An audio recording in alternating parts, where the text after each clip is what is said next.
Michael, welcome to the podcast. Glad to be here. A good place for us to start is I know you've talked a lot about that. What you want people to really take away from your story is like the biggest lessons that you've learned from it. So what would you say have been some of the biggest lessons that you've learned throughout the course of everything that you've overcome?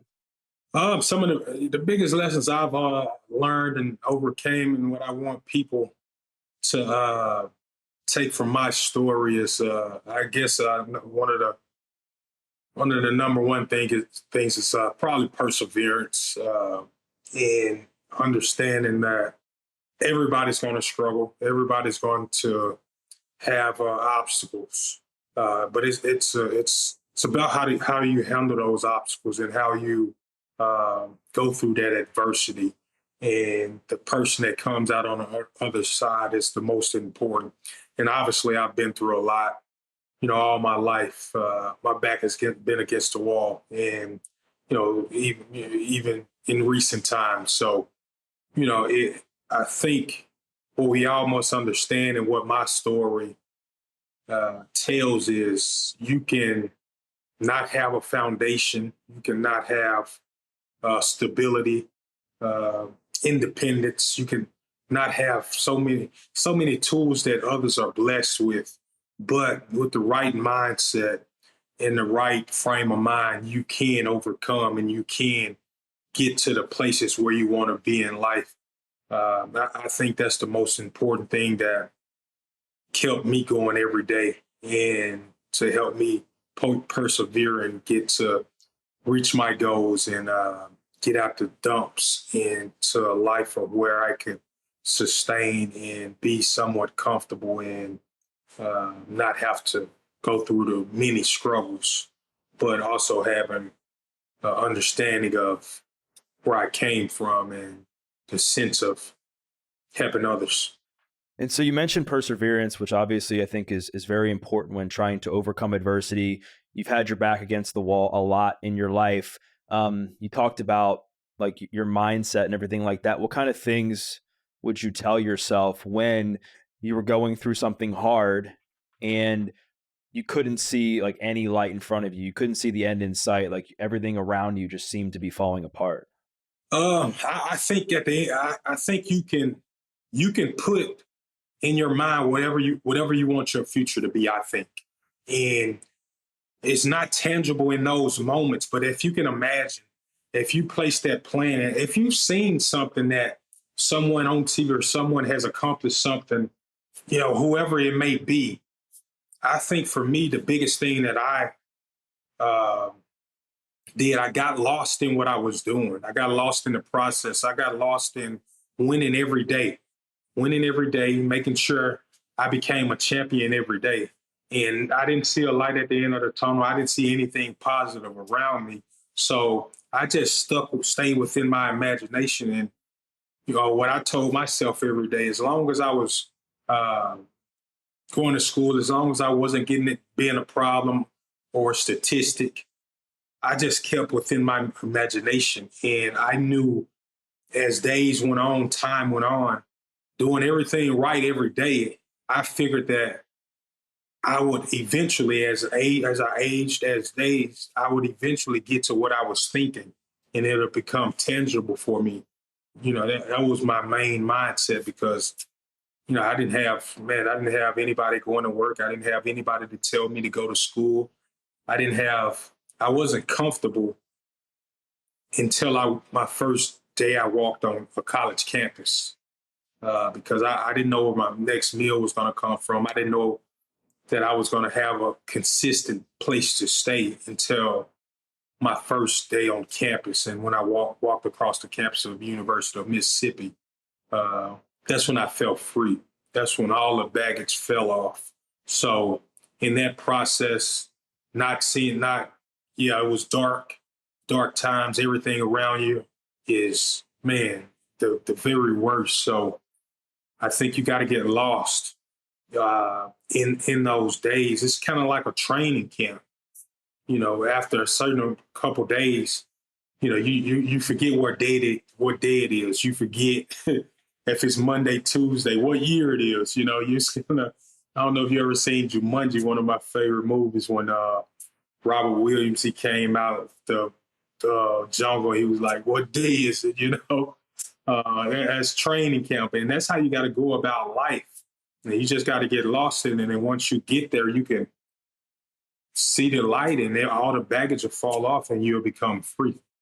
There's so much gold in what you just said, and I think a lot of people have the best intentions in getting lost in the process, getting lost in sports and doing things that are positive for them, but then they have people around them, whether it be friends, family members, classmates, trying to bring them down, and they're not making the right choices. Maybe they're selling drugs, maybe they're doing drugs, and they find themselves in a hard place. What helped you, like, because I know there was plenty of temptation, like what helped you really stay away from all of that and keep you on track with your goals? Yeah, for me, those are going to be some of the toughest battles you have to face on trying not to get involved in. Um, it's so easy, and you don't want to disappoint people. You don't want to disappoint your family, your close friends. For me, I think I learned right away that I had to drop that baggage. I had to get away from those friends and those people who didn't have admirations on being successful or graduating high school was really the first task force. So I understood I had to find me someone who didn't do the drug, who wasn't going out trying to rob, kill, whatever it may be. So I had to get rid of those people, and it's some of the toughest things to do. I mean, you can preach, even coming up preaching, "Hey, we can't do that. We can't go over here and do this." But I think the biggest thing, even as you grow older, that's one of the biggest foundations people forget once they make it to where they want to be. They think, for me, my head was down so long. I've always been great by alone. And when people can't take the criticism, if they can't take the lessons that you're trying to teach, you have to cut those individuals off. And you have to start showing them through actions. You have to, hey, okay, you guys don't want to take my lead, or you guys don't want to follow. Get rid of that group, get rid of those people, and do it through actions. Do it go back to the fundamentals and foundations that got you to where you are. You can't. People try to change You can't change. It is what it is. It's kind of like football. People go out here and they say football is not physical no more. It's soft.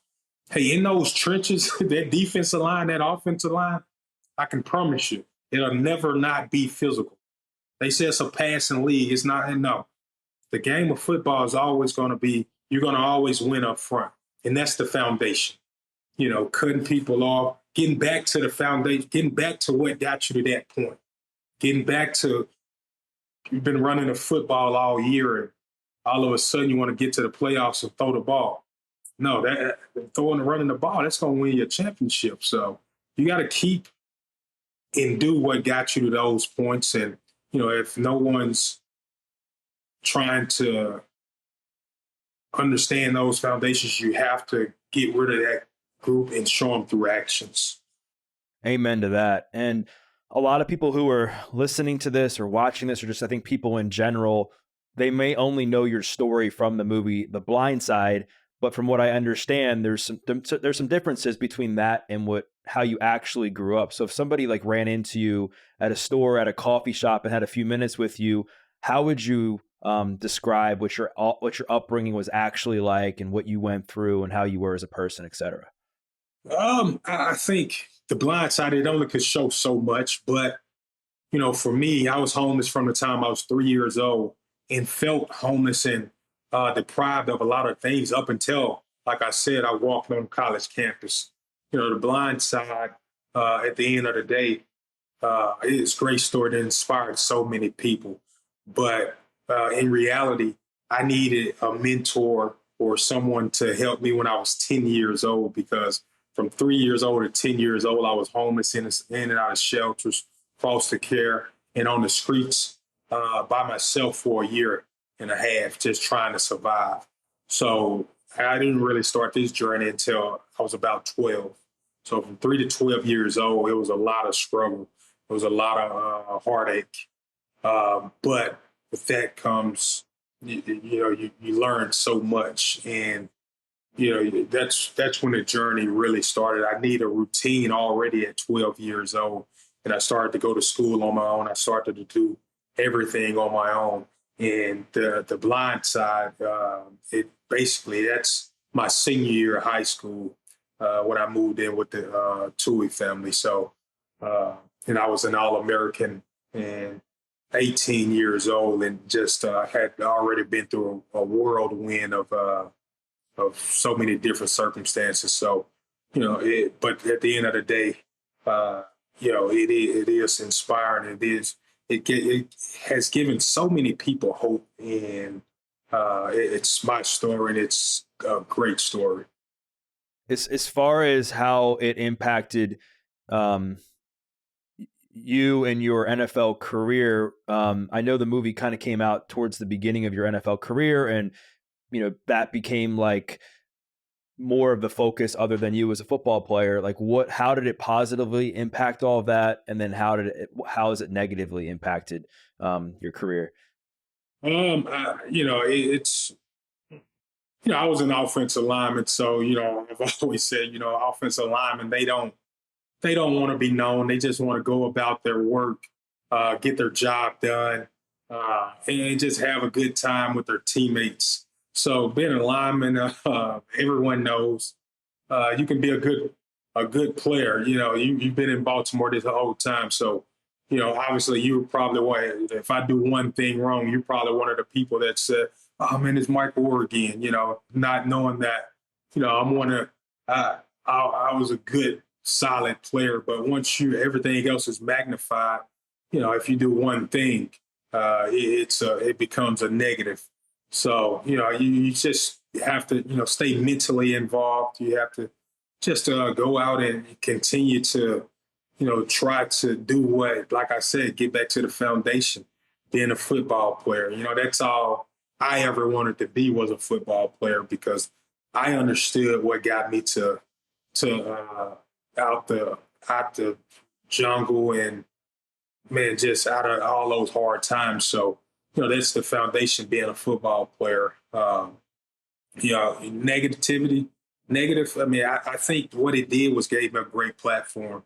Um, Being one of a football player and being a lineman, just being around the globe, more popular probably than some of the most popular players in the NFL. So the platform that I have, that it's given, I wouldn't say anything has been negative about it. But so yeah, I think it's all been positive looking back on it.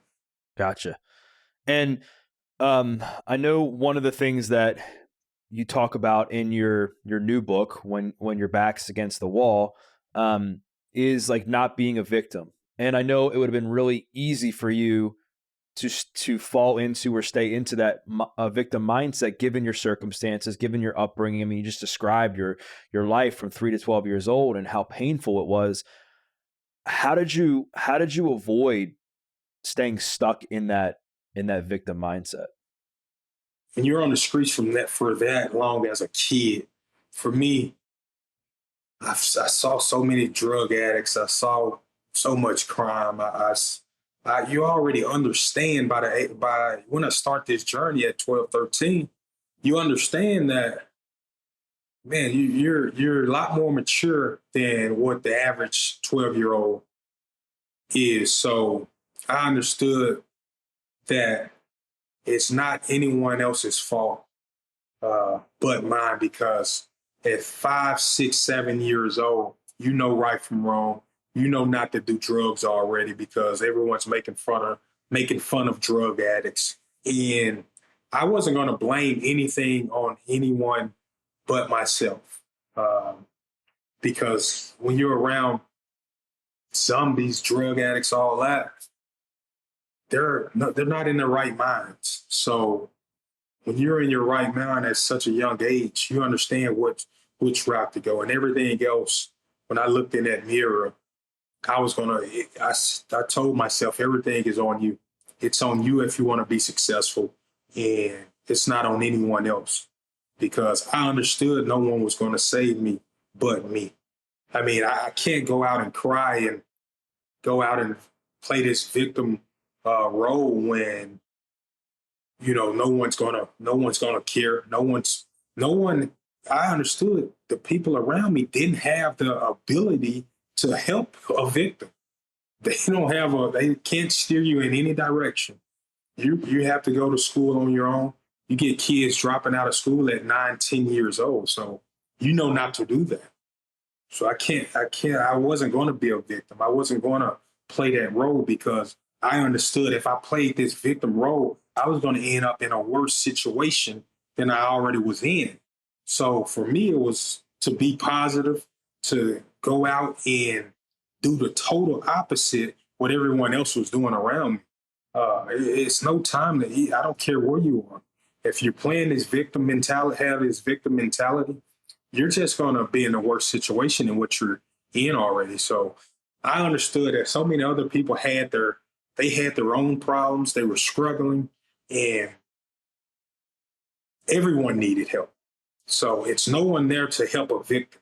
So your mentality needs to be of, hey, I'm going to go out here and change. I'm going to go out here and help myself get to where I want to be. So no one has time for a victim mentality. So knowing what you know now and everything that you've overcome, like I said, I live in Baltimore and I've seen the city. Well, it's a great city, but it's had a lot of problems over the years. And there's been people who have constantly come in and said, we're going to change the city. We're going to change the city. We're going to clean it up. We're going to make it better for the people that live down there. And it just seems that nothing changes. There's still a lot of poverty, still a lot of crime, still a lot of people that are just struggling. Like, based on your experience, like, what do you think needs to happen to a city like Baltimore for it to change and to prosper again? I don't care where you are, Baltimore or any other country, Memphis, where I grew up, nothing's going to change unless you help yourself. Nothing's going to change unless you heal yourself first and start to clean up your act and start to get it together on your own. I can remember back not having anything, living in the projects, getting up, making a bed that was making basically a mattress, making my mattress up on the floor, keeping the room clean that I was in, even though it didn't have windows.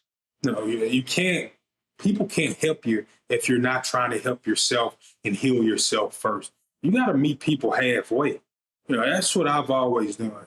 And even if it was doing things on my own, just trying to, someone was helping me, I was going to make their job easier if they're trying to help me, instead of dragging them down, pulling them down, and making it worse and having someone think negative of me and not wanting to come back and help me a second, third, whatever many times that I need that help. They know that it's not going to be much help that's going to be needed. So the victim mentality that we were talking about, everyone has to, for me, you really got to get off your fanny and get to going.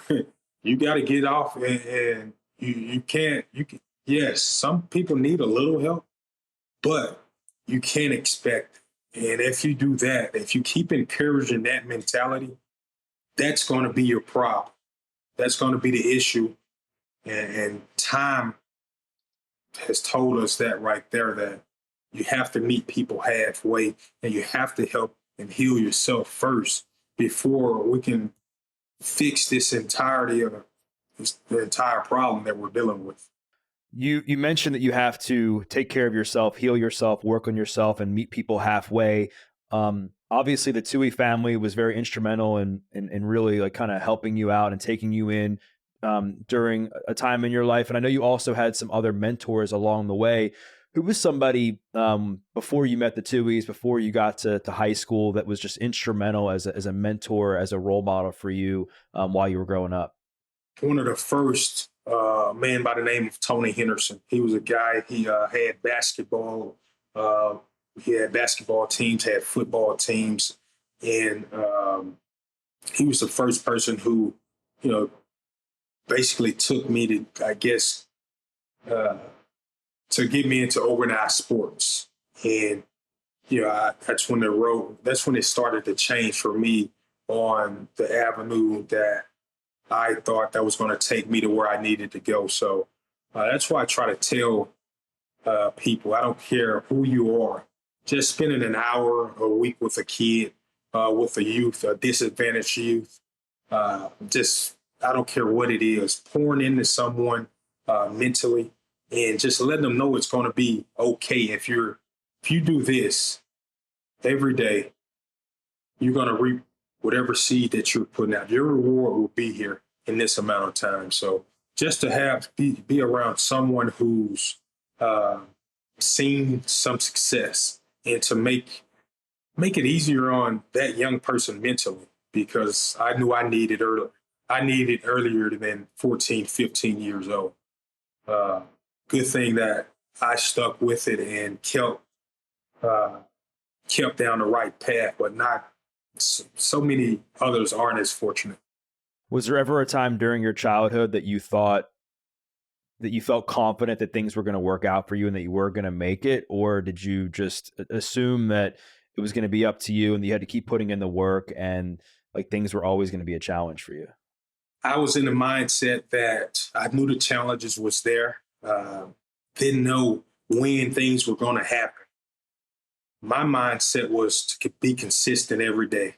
Was going to school when no one else wasn't, showing up to practices, school practices, and I was just living day by day.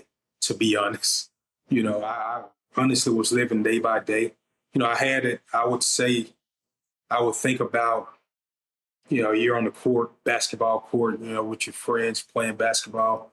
You may come and say, I'm going to the NBA, stuff like that. But I think the biggest thing for me was just staying consistent. Yeah, you dreamed about it. And you really don't know what's there when you came from such poverty and deprived areas because you haven't seen anything. So,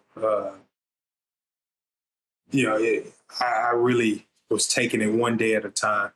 I think my senior year of high school, I became an All-American.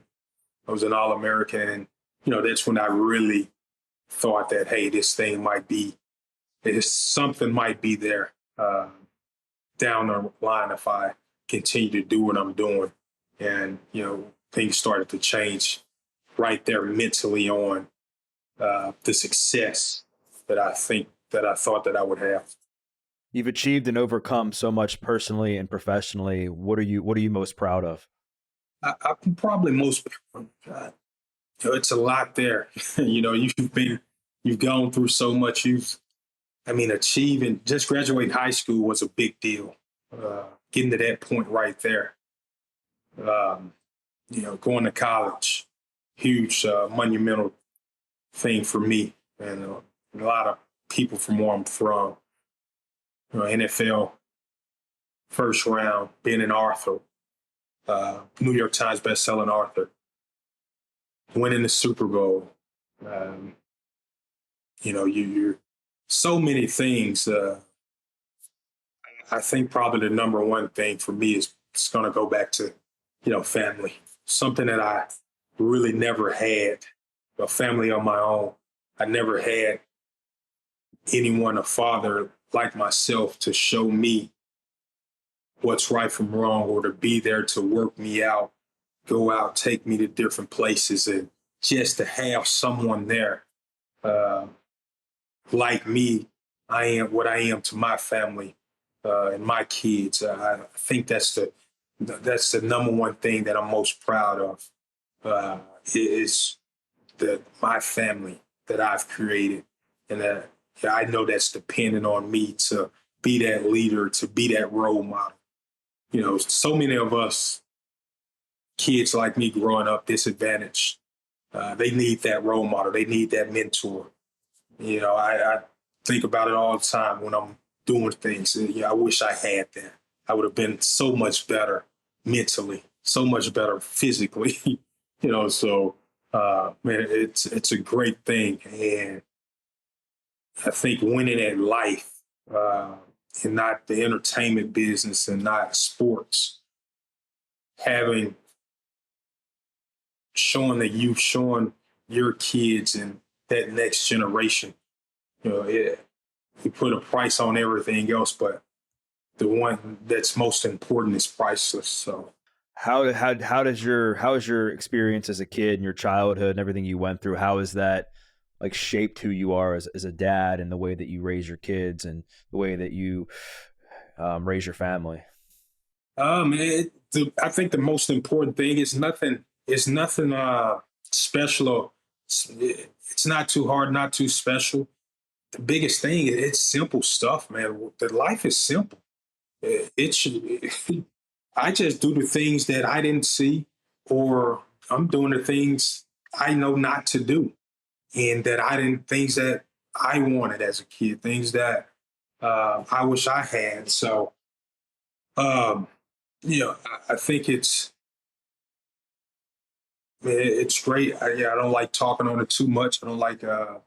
That's the last thing I have is my family. So, but it's a great thing. For people that hadn't experienced it. I truly wish you will. There's a part in your book where you talk about the feeling like you didn't feel as good maybe as you wanted to or as you could have after you won the Super Bowl with the Ravens because you just felt like you were I think you were just in that mindset of always having your back against the wall and you just felt like there was always needed to be some pressure and stuff in your life. Talk about that experience and do you still feel that way even today when you achieve something great? It's always something else out there that's better. When you failed just a tremendous amount of times as a kid, when every day, just imagine every day you're waking up and you're in this tough situation. You have to go out. You're in survival mode every single day, and everything when you're doing something right, you never get rewarded. And that's how it was for me forever. And I've just always lived by you have to, if you succeed, whatever you succeed in, you have to find out a way to get better, to work even harder. I guess in sports, for me, I started playing football eighth grade high school. We didn't win a game. We got destroyed every game. Um, so eighth, ninth grade, 2 bad years, and we just 60-0, 50-0. So we won a couple games. I'm like, when I started winning, once I got to 10th grade, 11th grade, until that clock stopped running, I was always scared that we can be up 7-0. I'm thinking until it hits triple zeros, I'm thinking someone might come back. I don't know. So that's how my life has always been, you know, being down 100-0, and that's how I go about every day. Like I'm down and like I'm competing. So you know, it's always something out there you can get better at, and I've been learning all my life. And it's special moments. I enjoy those moments. I enjoy every day. I enjoy doing things. I enjoy, this right here. But I understand that I have so much more to give, and I can be so much better at a ton of things. So that's why I have that mentality when you've been down by 100 points all your life. Um, you can't let up. So after you won the Super Bowl, did you think that something bad was going to happen, or did you just believe it was too good to be true? No, I didn't think something bad was going to happen.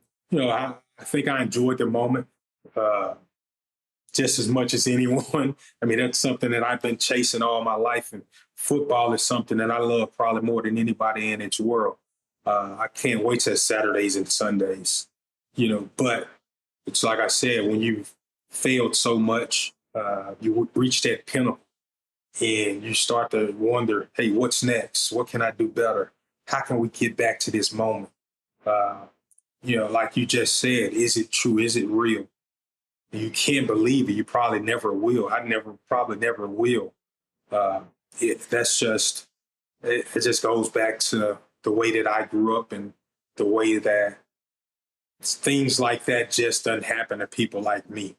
So, uh, like I said, you enjoy it, but you have to get ready for whatever's coming next, because no one knows. It can be a war. It can be, something great. You just have to. You're steady. You're steady preparing for battle, and what's around that corner. I want to talk about a more like recent obstacle in your life, and it's after you left the NFL. I know you had a really bad concussion, and that kind of set you back a bit. And then you had some health issues, and I know that you were in a pretty negative headspace. Talk a bit about what was going on there, what happened, and then how you got out of that hard place. Yeah, you go through things. Obviously, leaving a game that you love and that you love so much, and you put so much time and effort mentally, physically, and you know, at one point, for me, I've been able to control my narrative. I've been able, not my narrative, but the way things go, physically being there, being available, and not being able to force yourself back to health. Like you got a knee, you got an ankle, something like that. And to be so vulnerable and not being able to push through, probably was one of the toughest things that, I ever had to deal with right there. Knowing that it really wasn't my choice. Uh, but with what's going on now, I think things are a lot better, especially in the NFL, dealing with the mental health, concussions, and all that. But for me, I think obviously time helps everything. But it's like I said earlier, you have to go back to your foundation and start, taking it one day at a time and understanding that no one's going to come and help you but yourself. So you start to fight a little bit harder, and you start to understand that it's bigger than me, and you're fighting for your family. You're fighting for everyone that's coming behind me. So mentally, you put yourself in that mindset again, and you start to fight for health, and you start to understand that your story is even bigger than what you thought it may be, and so many other people are counting on you to get through this, so you can encourage, you can still motivate. So you start to play a game, and you start to fight. For me, it's always been fighting for to see everyone else successful and to put it smiles on everybody else's face. So uh, you get to that point right there, and for me, that was the positive that led me to coming out that dark space and understanding that you have people counting on you. And I know one of the things that really bothered you the most, you just mentioned like being able to control your own narrative, was not having like your full mindset because of what concussions do to the brain, because your mindset has been the one thing, like you said, that's gotten you through a lot of what you've gone through in your life. Talk a bit about that. If somebody's listening to this and they don't understand how concussions impact the brain, how they impact your thoughts and your thinking and stuff. So you have this concussion when you were playing for the Panthers that I think essentially ended your career, I believe. Um, how did that then like impact your mind? Like, what was your ability to think like and stuff like that? Well, when you're going through those something like that, it's you know it's kind of like it's kind of like your body's sick, like you get the flu or something like that, but it's mental. So you can't, you're not thinking at 100% capacity, and you're basically just going through the motions, and uh, you're there, but you're not there all the way. And it's tough to describe if you hadn't been through it. But like I said, it just takes time. It takes opening the door for others to help you and lead you in the directions that you need to go to. So I would suggest to have someone around, people around that truly care about you, that uh, want to see you get better, that uh, is you light up when you see them, and everything's positive. You need that, and I think that's the best thing that happened to me, is being having someone that you can talk through things with and help fight, help you fight your way out of these corners. So it's tough, but like I said, you have to heal yourself first before you can help others, and that's the most important thing. You can't rush it, and you have to understand that it goes back to, this is going to be a day by day thing. Goes back to the foundations, going back to starting day one of a 10-year journey. So I think once you can get back to thinking that way, I think you can fight your way out of it. Who was the person that was there for you the most during that time in your life? Who was the most supportive and helped you like get through that hard time? I probably would say my wife, probably. We were seeing each other every day, and you just need that encouragement. You need someone that you can trust 100% to see you, to be there at your lowest, and to know that that person is there to support you. That brings the light that shines through right there. It's words can't describe. So when you're at your lowest, you need someone there who's you can trust. Especially for me, trust has always been an issue for me all my life, because I've never been able to count on anyone. You've been let down. I've been let down by almost everybody that I've came in contact with. So for me, you need someone that you can 100% trust. Absolutely. And you've mentioned healing yourself first. Have you done anything like therapy or healing work to help work through a lot of the stuff that you went through as a kid? Like, what's that process been like? You go through therapy, talk to people. You just need to get things out and to let go of the baggage. So yeah, you go through all kind of healing processes, physically, mentally. I think it all intertwines and aligns at the end of the day. So you definitely can't hold things in. That's not good for anyone. It's always good to let energy.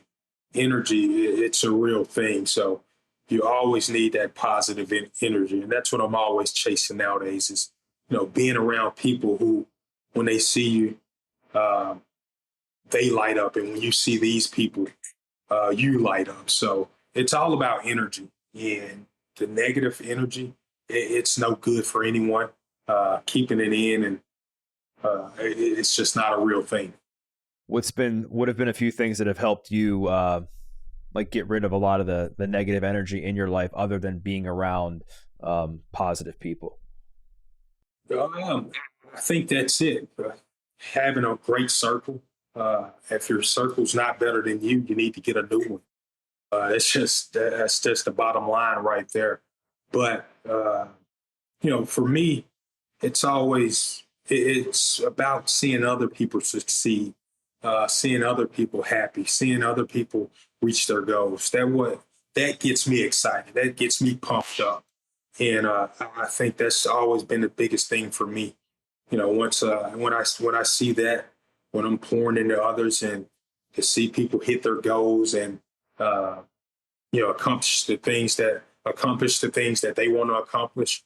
It's nothing better to me than that right there. So that gets me fired up, and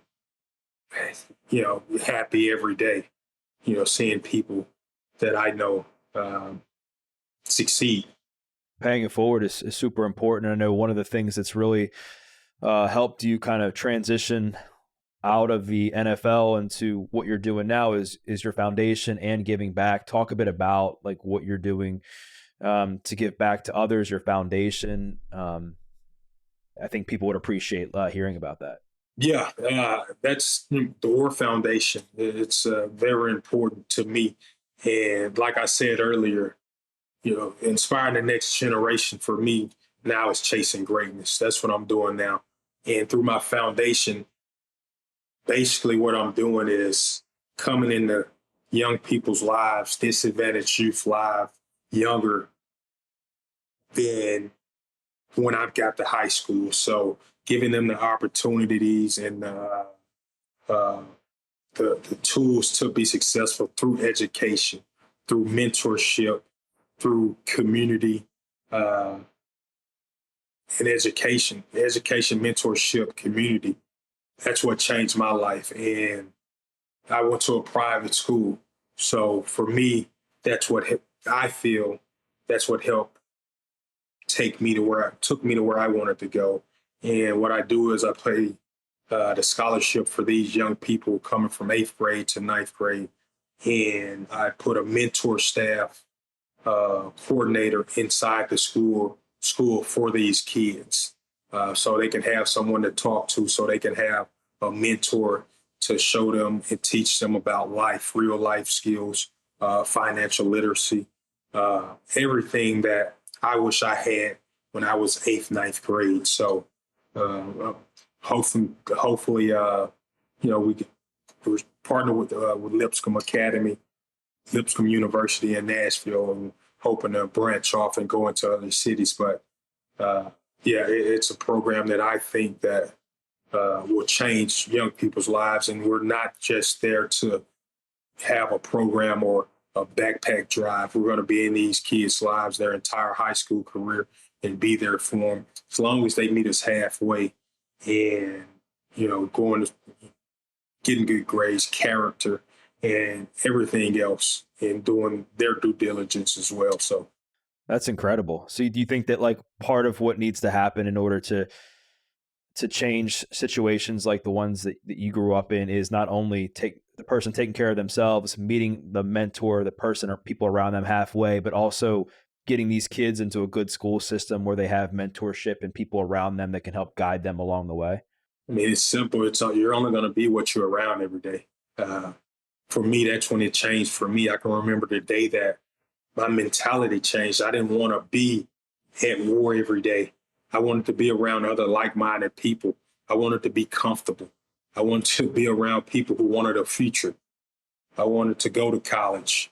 I remember ninth grade, just thinking about if I could just get into a community college, if I can just a junior JUCO, just anything. I just wanted to be around people who wanted to have an influence and wanted to go off and do great things and uh, be not be a statistic. So when I got into that environment where everyone wanted to succeed and everyone wanted to go out and go to school and get good grades and wake up and be positive every day, that motivated me because I wanted to be like-minded. I didn't want to be last in the in the class rankings on a grade scale. I wanted to pass a couple students in the class rankings. So that helps.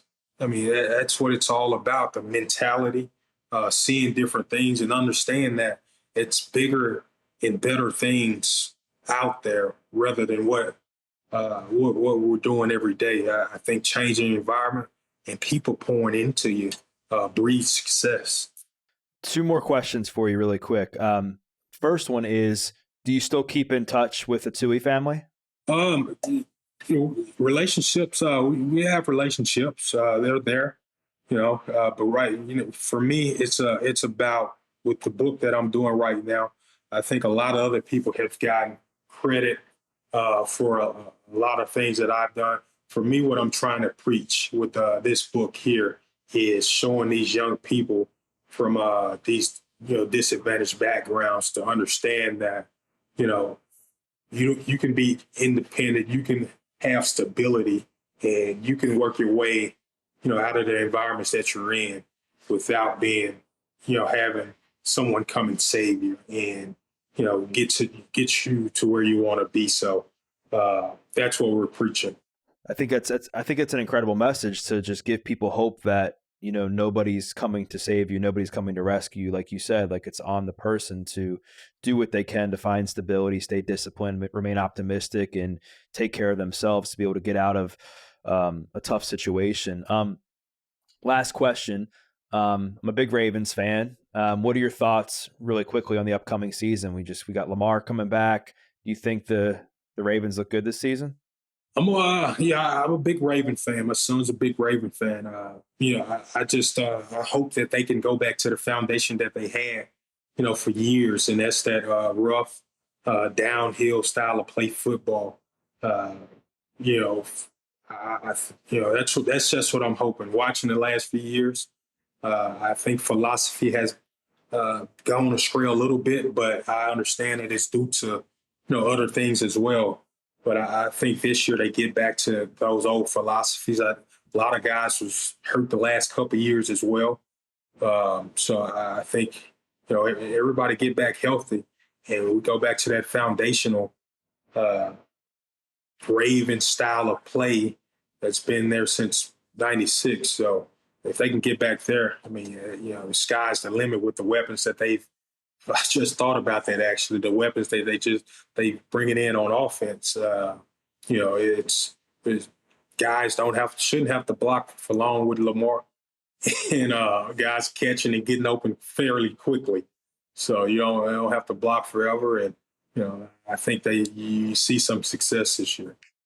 Yeah, Ravens definitely look good on paper, and hopefully that we can make it to the playoffs and hopefully win a Super Bowl. So Michael, I wanted to thank you once again for your time. Your story is so inspirational, and what you're doing now is incredible. So if people want to learn more about the foundation, if they want to buy a copy of one of your books, if they want to connect with you, where's the best place to do that?